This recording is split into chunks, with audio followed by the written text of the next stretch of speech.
Hello everyone, welcome back to my channel. So today in this video we are going to discuss the board committees and their functions in the corporate governance.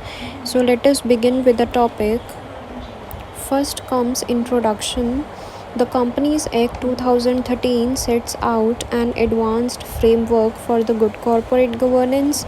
It divides core board functions and their delegations to the committees of the board. Committees would act as a check and balance on the powers of the board by ensuring greater transparency and accountability on its functioning. In present Companies Act 2013, there are specific provisions related to committees.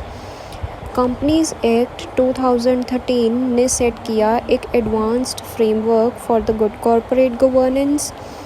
In this framework board के functions को divide किया गया and जो board की different parts थी उनको delegate किया गया to the various committees. So different committees formulate की गई सो दैट कि जो कमिटीज़ हैं ये इंश्योर करें greater transparency and accountability on its functioning. So in the present companies act 2013 कुछ स्पेसिफिक प्रोविजंस बनाए गए related to these committees. As we know, Board of Directors is the apex governing body of the company. Board of Directors of the company plays an important role in planning the company's policy, controlling its management, and in making all important decisions. So Board of Directors plays a crucial role in managing the affairs of the company. Board of directors main governing body है company की. जो board of directors हैं company के उन्होंने बहुत important role play किया है company की पॉलिसी को प्लान करने में, मैनेजमेंट को कंट्रोल करने में एंड कंपनी के सभी इम्पॉर्टेंट डिसीजंस लेने में. सो बोर्ड ऑफ डायरेक्टर्स ने एक क्रूशियल रोल प्ले किया इन मैनेजिंग द अफेयर्स और activities of the company. So कुछ कमिटीज़ बनाई गई. First is social responsibility committee, second audit committee, third nomination and remuneration committee, fourth stakeholders relationship committee. So कुछ committees बनाई गई board of directors के through and these are the 4 committees. So one by one हम इन committees को detail में study करेंगे. First is audit committee. Audit committee is a committee of an organization's board of directors which is responsible for the oversight of the financial reporting process, audit process, company's system of internal control and compliance with the rules and regulations. Audit committee में different numbers of auditors होंगे जो responsible होंगे ये checkout करेंगे कि जो auditing reports हैं क्या वो एक्यूरेट हैं, ऑडिट प्रोसेस कैसा है एक ऑर्गेनाइजेशन का, कंपनी का सिस्टम कैसा है, इंटरनल कंट्रोल का एंड कंप्लायंस कितना है एक कंपनी का with the rules and regulations. And main responsibilities of an audit committee are to ensure transparency and accuracy of financial reporting and disclosures, effectiveness of external and internal audit functions, system of internal audit and internal control, ethics and compliance system. So audit committee के main functions क्या होंगे? Auditing करना, monitoring करना, checking करना, auditing functions perform करना, accounts check करना, financial reporting and disclosures की accuracy check करना, ऑडिट प्रोसेस चेक करना etcetera. Next comes composition of audit committee. अब कौन कौन से मेंबर्स होंगे ऑडिट कमेटी में? First, minimum of 3 directors with independent directors forming a majority. It means maximum number of directors कितने होंगे? 3. उनमें से मेजॉरिटी किसकी होनी चाहिए? इंडिपेंडेंट डायरेक्टर्स की. Independent directors means those directors who doesn't have any pecuniary relation with the company and who is not a shareholder of the company, but जो सिर्फ अपनी सर्विसेज प्रोवाइड करेगा कंपनी को on the basis of remuneration. उसका ना ही कोई personal interest होगा company के साथ, ना ही वो कंपनी का शेयर होल्डर होगा. That director is called independent director. Second, majority of members of committee including its chairperson, एक chairperson होगा and that chairperson shall be person with ability to read and understand the financial statements. and वो chairperson ऐसा person होना चाहिए जिसको financial statements को read करने की एंड अंडरस्टैंड करने की नॉलेज हो, एक्सपीरियंस हो. Next, board report as per section 134 sub section 3 of the act. And audit committee जो होगी वो एक रिपोर्ट भी प्रिपेयर करेगी for the board so that board ये इंस्पेक्ट कर पाए कि क्या time to time audit committee as per the rules and regulations auditing कर रही है या नहीं. Next, applicability of audit committee. अब कौन कौन सी क्लासेस हैं कंपनीज़ की जो ऑडिट कमिटी फॉर्मुलेट कर सकती हैं. First is all public companies जिनकी पेड अप कैपिटल है ₹10 करोड़ और मोर. नेक्स्ट, ऑल पब्लिक कंपनीज़ जिनकी टर्नओवर है और सेल्स हैं ₹100 करोड़ और मोर. एंड सभी पब्लिक कंपनीज़ जिनकी आउटस्टैंडिंग लोन्स और बोरोइंग्स और डिबेंचर्स और डिपॉजिट्स एक्सीड करेंगे ₹50 करोड़ और मोर. तो ये सभी पब्लिक कंपनीज़ ऐसी हैं जो ऑडिट कमिटी फॉर्मुलेट कर सकती हैं for the purpose of auditing. Next comes functions of audit committee. अब ऑडिट कमिटी के फंक्शंस क्या क्या होंगे. First, recommendations for the appointment, remuneration and terms of appointment of auditors of the company. जो एक ऑडिट कमिटी है वो अपनी रिकमेंडेशंस दे सकती है अपॉइंटमेंट के लिए, रेम्यूनरेशन के लिए एंड टर्म्स ऑफ अपॉइंटमेंट के लिए. किनकी? ऑडिटर्स के लिए. Next, to ascertain the company's compliance with the legal requirements and agreed ethical practices. और वो ये भी इंश्योर कर सकती है कि जो कंपनी है क्या वो रूल्स और रेगुलेशंस के अकॉर्डिंगली वर्क कर रही है या नहीं. एंड जो एग्रीड एथिकल प्रैक्टिसेस हैं क्या वो अडॉप्ट कर रही हैं या नहीं. नेक्स्ट, ऑडिट रिक्वायरमेंट्स को प्लान कर सकती है एंड ऑडिटिंग रिक्वायरमेंट्स के स्कोप को रिव्यू भी कर सकती है. Audit system and audit process की इफ़ेक्टिवनेस को भी रिव्यू कर सकती है.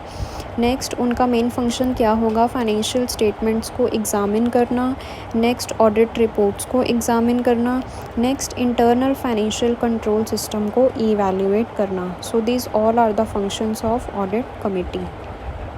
Next, parts of audit company. अब जिस कंपनी में ऑडिट कमिटी फॉर्मुलेट हुई है उनके पास क्या पार्ट्स होंगी. फर्स्ट, वो ऑडिटर्स के कमेंट्स को कॉल कर सकती है about internal control system, scope of audit, financial statements before their submission to the board. उनसे किसी भी इशू पे डिस्कशन कर सकती है एंड इश्यूज़ वो किन से रिलेटेड हो सकते हैं. इंटरनल ऑडिटर्स से रिलेटेड हो सकते हैं या कंपनी की मैनेजमेंट से रिलेटेड हो सकते हैं. नेक्स्ट, वो किसी भी मैटर पे इन्वेस्टिगेशन कर सकती है which is related to the company. Next, professional advice भी ले सकती है from the external sources and full information के लिए डिमांड भी कर सकती है which is contained in the records of the company. So these all are the parts of audit company. Next committee comes nomination and remuneration committee. Companies Act 2013 requires the board of every listed company to constitute nomination and remuneration committee consisting of 3 or more non-executive directors, out of which not less than half are required to be independent directors. Companies act 2013 में mention किया गया कि सभी listed companies को एक committee constitute करनी है which is called nomination and remuneration committee. इस कमिटी में 3 और मोर नॉन एग्जीक्यूटिव डायरेक्टर्स होंगे, out of which not less than half are required to be independent directors. इस कमिटी का मेन फंक्शन क्या होगा? Main task of this committee is to identify the persons who are qualified to become directors and provide recommendations regarding their appointments and removal as well as to carry out their performance evaluation. Main task क्या होगा इस committee का? उन persons को identify करना जो कि qualified हैं to become the directors of the company and recommendations provide करना to the board regarding their appointment as well as removal and उनकी परफॉर्मेंस को इवैल्यूएट करना सो दैट उनकी रेम्यूनरेशन को सेट किया जाए. So these all are the main functions of the nomination and remuneration committee. Next applicability of committee. अब कौन कौन सी कंपनीज़ ऐसी हैं जो nomination and remuneration committee formulate कर पाएंगी?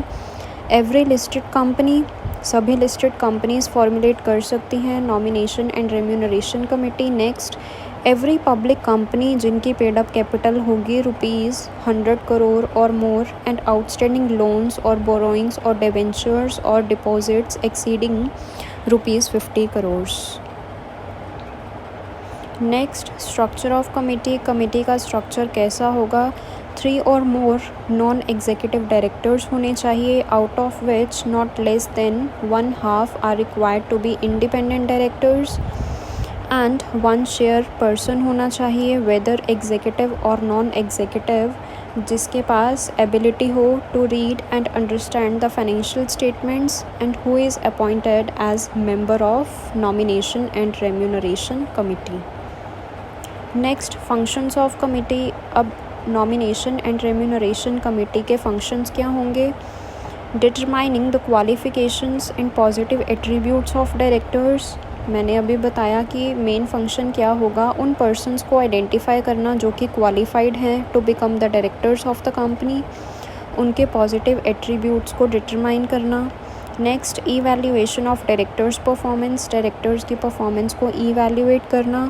Next, determination of appropriate performance benchmark. It means performance standards और benchmark set करना for the different directors. Next, recommending a policy to the board regarding remuneration of directors. It means board of directors को एक policy recommend करना regarding the remuneration of the directors. Next, stakeholders relationship committee. Companies Act 2013 requires every company having more than 1,000 shareholders, debenture holders, deposit holders or any other kind of security holder during a financial year shall constitute a stakeholders relationship committee to resolve the grievances of all the security holders of the company. As per Companies Act, सभी companies जिनके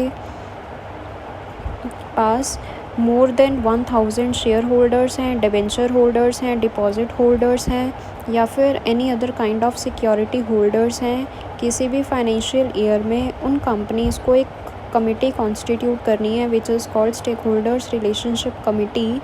and इस committee का main function क्या होगा कि जो भी grievances हैं, डिस्प्यूट्स हैं, कन्फ्लिक्ट्स हैं between the different stakeholders, उन्हें टाइम टू टाइम रिजॉल्व करना, उनमें एक पीसफुल रिलेशन मेंटेन करना.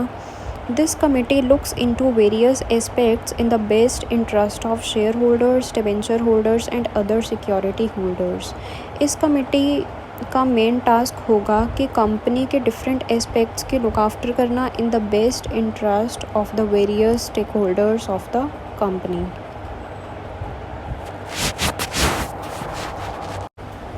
So stakeholders of the company are divided into two groups, internal stakeholders and external stakeholders. Internal stakeholders means the parties who are present inside the organization. These includes employees, managers and owners. And external stakeholders means the parties who are present outside the business organization like society, government, creditors, shareholders, customers and suppliers. Next, Corporate Social Responsibility Committee.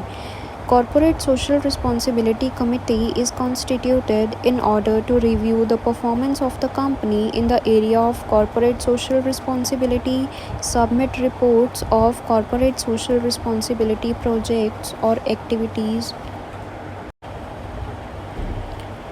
to the board and monitor corporate social responsibility policy of the organization from time to time.